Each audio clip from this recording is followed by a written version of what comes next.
नमस्कार दोस्तों, मैं मनोवर आपका स्वागत करता हूं आपके अपने इस यूट्यूब चैनल MK मैथ में। दोस्तों, कल की क्लास में हमने 2, 3, 4 व 5 से भाजकता के नियम सीखे थे। आज की क्लास में हम 6, 7 और 8 से भाजकता के नियम सीखेंगे। तो दोस्तों, चलते हैं आज के वीडियो पर। आज हम सबसे पहले सीखेंगे 6 से भाजकता का नियम। सबसे पहले मैं जो लिख रखा उसको बता देता हूं, इसके बाद में मैं आपको इसको समझा दूंगा ताकि आपको रटने की आवश्यकता नहीं पड़े। तो सबसे पहले सीखते हैं 6 से भाजकता का नियम। जो संख्या 2 व 3 से पूरी तरह विभाजित हो तो वह संख्या 11 से भी विभाजित होगी। मतलब 6 से भाजकता का नियम है कि जो संख्या 2 और 3 से पूरी तरह विभाजित हो, मतलब जिस संख्या के अंदर 2 और 3 का पूरा भाग जाए, मतलब दोनों का भाग जाना चाहिए, तो वह संख्या 6 से भी पूर्णतः विभाजित होगी।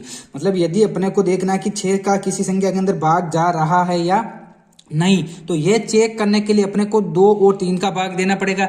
यदि 2 और 3 दोनों का उस संख्या में पूरा भाग जा रहा है तो वह संख्या 6 से भी पूर्णतः विभाजित होगी। एक दो उदाहरण बता देता हूं ताकि आपको ये समझ में आ जाए। पहला उदाहरण है 2304। अब अपने को देखना है कि इसमें 6 का भाग पूरा जा रहा है या नहीं। तो इसके लिए अपने को देखना पड़ेगा कि क्या इसमें 2 का भाग जा रहा है और 3 का भाग जा रहा है क्या। 2 का भाग इसके अंत में क्या, 2 के भाग के लिए अपने को अंत वाली संख्या देखनी है। अंत में क्या है, 4 के अंदर 2 का भाग जा रहा है पूरा जी जा रहा। मतलब अपने को मैंने आपको पहले ही बताया था कल वाली वीडियो के अंदर 2 की पहचान क्या है। जिस संख्या के अंदर 0, 2, 4, 6 और 8 हो तो वह संख्या 2 से पूर्णतः विभाजित होगी। इस संख्या के अंत में क्या है, 4 और इसके अंत में क्या है, 6। मतलब दोनों संख्या 2 से तो पूर्णतः विभाजित है। और 3 का नियम बताया था कि उसके अंकों के योग के अंदर 3 का भाग जाना चाहिए। तो इसके अंकों का योग करते हैं 2 + 3 5, 5 + 4 9। मतलब 9 के अंदर भी 3 का भाग जा रहा है, तो ये संख्या 3 से पूर्णतः विभाजित होगी। इसके अंदर देखते हैं 1 + 1 + 3 + 1 + 6 कितने हो गए, 4, 5, 6 6 12। मतलब 1, 2, 3, 5 1 6 और 6 12। मतलब 12 के अंदर 3 का भाग जाएगा पूरा जी जाएगा। तो मतलब इसके अंदर भी ये संख्या भी 2 और 3 दोनों से विभाजित है। तो यदि कोई संख्या 2 और 3 दोनों से विभाजित हो तो वह संख्या 6 से भी पूर्णतः विभाजित होगी। तो ये दोनों संख्या 6 से पूर्णतः विभाजित होगी। 6 का नियम एक बार वापस बता रहा हूं कि जिस संख्या के अंदर 2 और 3 दोनों का पूरा भाग जाएगा तो वह संख्या 6 से भी पूर्णतः विभाजित होगी। इसके आगे चलते हैं 7 का नियम।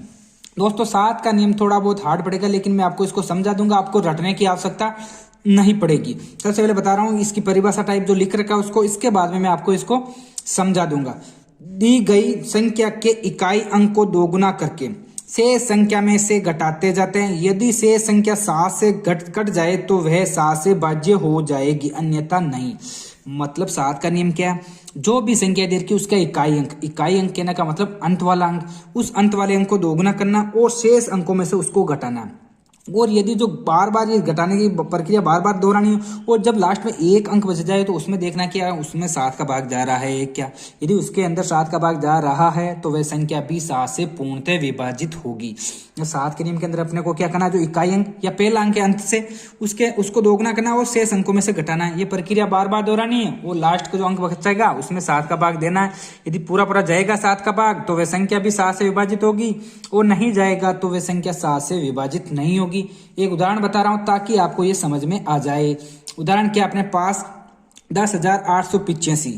10,885 सबसे पहले क्या करना है, जो इकाई अंक क्या है 5, इस 5 को करना दोगुना और इस 1088 में से इसको घटाना है। तो 1088 में से 5 का दोगुना 10 घटाएंगे कितना है, 1078। अब क्या करना है, जो 1078 का इकाई अंक है 8, इस 8 को करना दोगुना और जो इसके 3 अंक बच चुके मतलब 160 में से इस 8 के दोगुने को घटाना है। तो 160 में से क्या घटाएंगे, 8 का दोगुना 16, कितने बचे 91। अभी भी 2 अंक है। अब इसका इकाई अंक क्या है 1। अब 1 को किससे गुणा करेंगे, 8 से। 1 को क्या करेंगे दोगुना, और दोगुना करके उसको 9 में से घटा देंगे। तो 1 का दोगुना 2, 2 को किस में से घटाएंगे, 9 में से 2 घटाएंगे कितने होंगे 7। मतलब 7 का नियम क्या है कि मतलब जो भी संख्या दे रखी है उसके इकाई अंक को दोगुना करना और उसको शेष अंकों में से घटाना। ये प्रक्रिया बार दोहराते रहना और जब लास्ट में एक अंक बच जाए तो उसमें 7 का भाग देकर देख लेना। यदि उसके अंदर 7 का भाग जाएगा तो वह संख्या 7 से विभाजित होगी, और नहीं जाएगा तो वह संख्या 7 से विभाजित नहीं होगी। इसके आगे चलते हैं 8 का नियम। 8 का नियम है अपने पास, जिस संख्या की इकाई दाई व सैकड़ा के अंकों में 8 का पूरा पूरा भाग चला जाए तो वह संख्या 8 से विभाजित होगी। 8 का नियम ये है, जिस संख्या के इकाई, दाई और सैकड़ा, इस तीनों अंकों को देखना है। यदि इसके अंदर 8 का भाग जा रहा है तो ये संख्या भी 8 से पूर्णतः विभाजित होगी। इसके अंदर जैसे उदाहरण से करते हैं, 52,256 है, इसका इकाई, दाई और सैकड़ा अंक क्या? इकाई सबसे लास्ट वाला, इसके पहले वाला दाई, और ये सैकड़ा। इकाई, दाई और सैकड़ा का अंक क्या है अपने पास? 256। इस 256 में 8 का भाग देंगे। यदि इस 256 के अंदर 8 का भाग पूरा पूरा जाएगा तो ये संख्या भी 8 से पूर्णतः विभाजित होगी।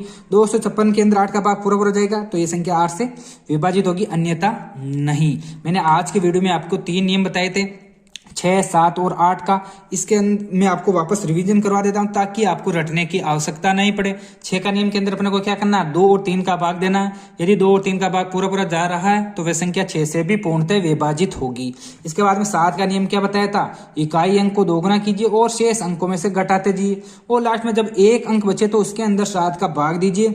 यदि उसके अंदर 7 का भाग पूरा पूरा जाएगा तो यह संख्या भी 7 से पूर्णतः विभाजित होगी, अन्यथा नहीं। इसके आगे बताया था 8 का नियम। 8 के नियम के अंदर अपने को 2 मतलब इकाई, दाई और सैकड़ा का अंक देखना है। यदि इस तीनों अंकों के अंदर 8 का भाग जाएगा तो वह संख्या भी 8 से पूर्णतः विभाजित होगी। दोस्तों यह था आज का वीडियो, इसके आगे हम पढ़ेंगे कल। यदि आपको हमारा वीडियो पसंद आए तो इसको लाइक, शेयर और सब्सक्राइब जरूर करें। धन्यवाद।